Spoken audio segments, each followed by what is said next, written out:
do, or what I do together with my team and with my friend Ali, who is the founder of whatchado, is actually giving hope and perspectives to people, not only to youth or young adults, but also in general to people from wherever they come from and who are confused and think they are like kind of dislocated because they don't know where they belong to anymore. And what Phillips was telling us actually was kind of storytelling, and this is where I, even though he's not here anymore, please give him an extra applause because this was great.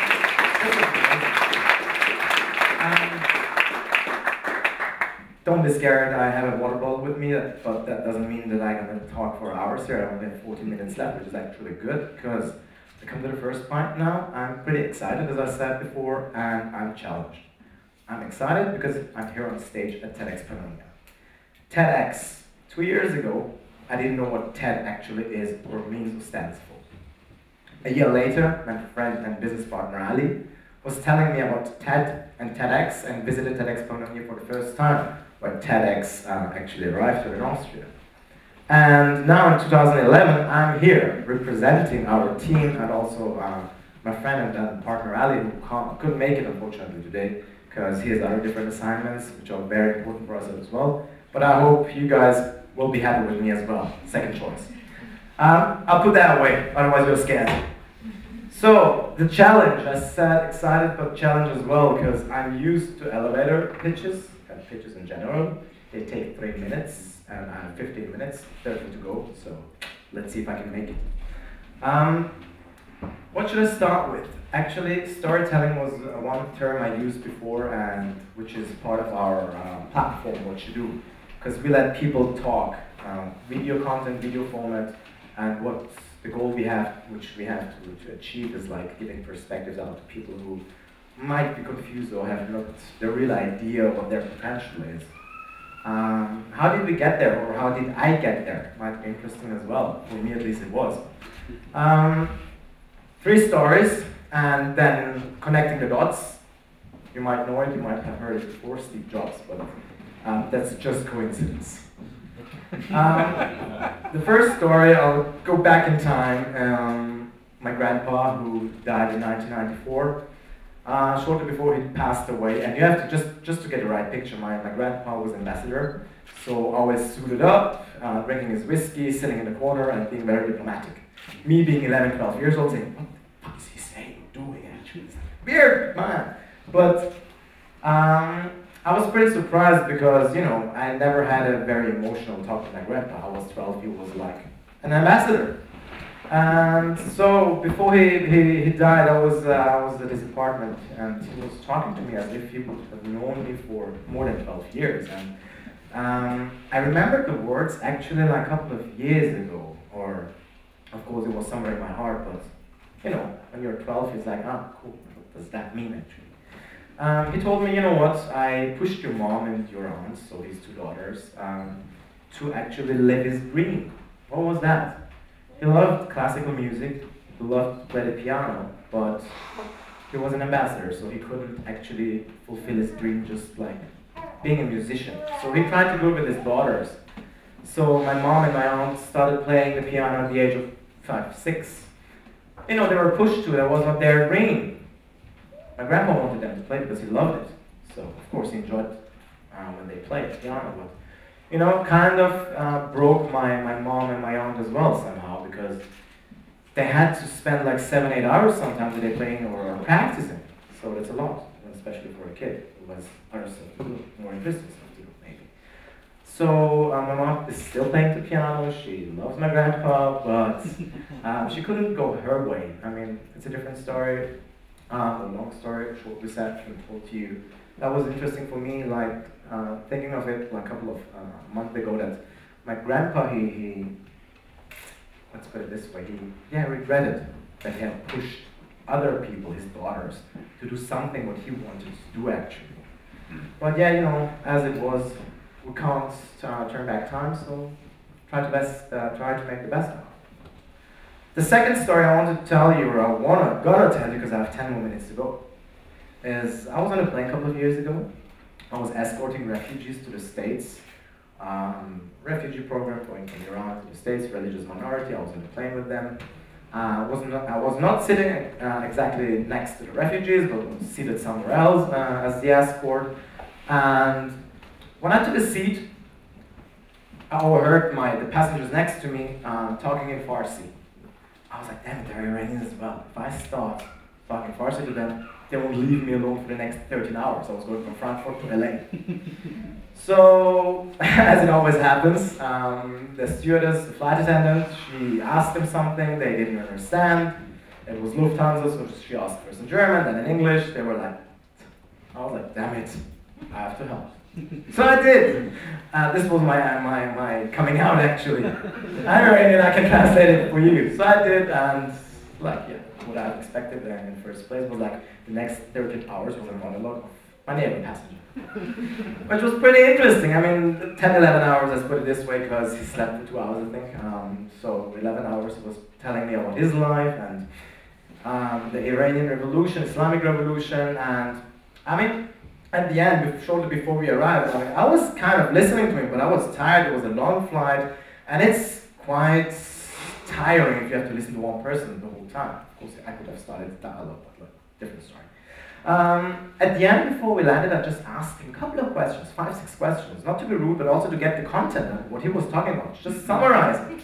Like 5, 6 questions I asked, and seriously, this man could answer it into sentences. So I was like, why the heck was he talking about 11 hours to me? So this was the second story. I gotta connect the dots. And the third story was like, it's now about me personally and my dad. I started this platform together with the team and my friend Ali. And of course I told my parents about it, and they were like, it's interesting what you do. By the way, are you finished with the studies? I was like, yeah. Gonna be soon, Dad.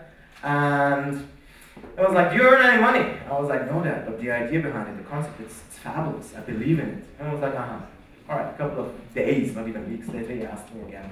It's like, so how's your whatchado going? I was like, yeah, pretty well.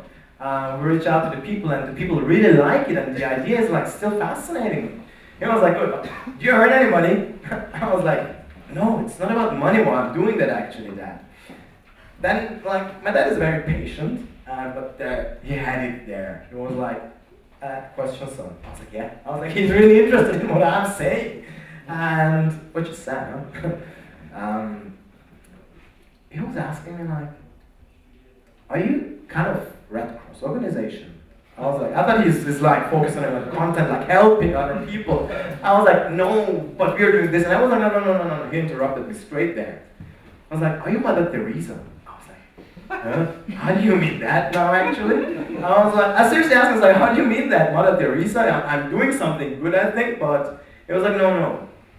You're not earning any money. Why are you doing that? It's like, he basically said, it's like, you should do something better. You should, like, really earn money. I was like, but that is the idea, believe in it, and then we come back to believing in something. I was like, Dad, I really believe in it. My dad was like, you know what, yeah, whatever. Didn't listen to me anymore, but it's all right. A couple of days later, we were on television, on national television, on the news channel. That's it, for the people who know it.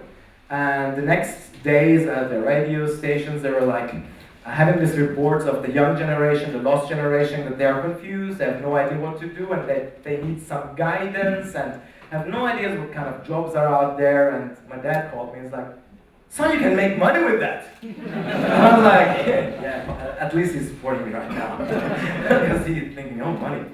I mean, no harm to that. I mean, I don't say that he's from the old generation, but, you know, different character, different attitude, whatsoever. Coming back to the dots, connecting the dots. So, fulfilling dreams, your own dreams, not other people's dreams, and don't push any person to fulfill your dream. Then second, you have to listen to people, because they have to tell you interesting stories. This is why I was telling you, or asking you for an extra applause for Phillips. And the third story is like, you have to believe in what you do. It's not only about the money. Of course, you have to survive somehow, but it's not about the money always. It shouldn't be in best cases. So it's about what?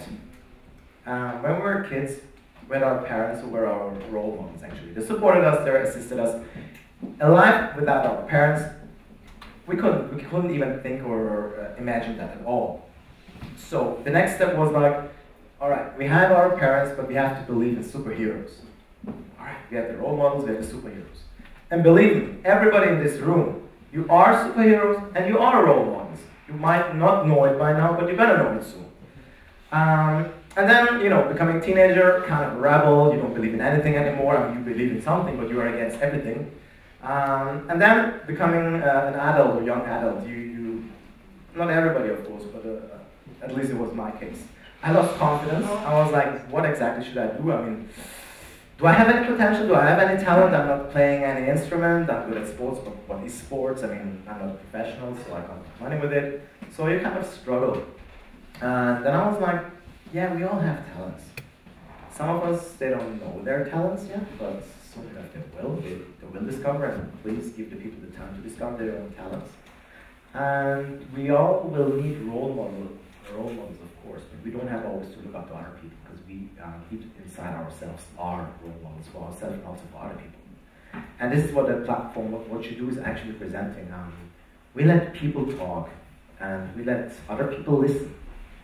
And this is giving perspectives on one side, like you can widen your perspective. It's like, oh wow, he did it. And he's not famous, he's not fabulous, he's not a superhero, he's just like me. So that means that I actually can do it as well. Of course you can do it. And you will do it. And everybody will. And everybody can. We had, today the first speech was this word term, hopelessness. Yeah, unfortunately, many people lost the hope in something. And then we had happiness. And these two, hope and happiness, are very important. And we might lose it for a time, temporarily, because we'll find it again. But we try by storytelling, by people who, it's not only about achieving goals or achieving something in their life, but like telling about their own life and letting other people participate and listen. We try to give these perspectives and this kind of hope to people who have lost it. And the other thing which is very important is also to know that, because I talked to a lot of people, I interviewed many people, our team did, and you know, on one side we have a professional who is doing his job right now. He's also telling us sometimes about his dreams, and he's like, you know, I didn't have the time actually to achieve that dream I had. I was like, the time. And other people are saying, yeah, you know, I didn't have the money. So time, money. Other people are saying knowledge. I didn't have the knowledge. I could do it. Or management. You know, I don't have this managerial skills, I can't work on time schedule, so I just forgot about my dream.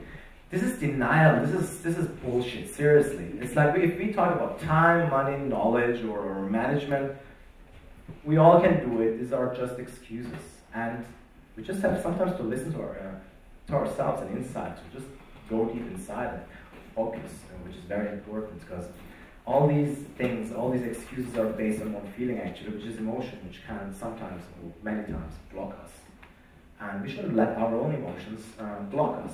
So, what I tell you today, and please don't forget it. I know that you will, but still. You're all superheroes, and you're all role models. And don't forget it. Please, please, please don't forget it.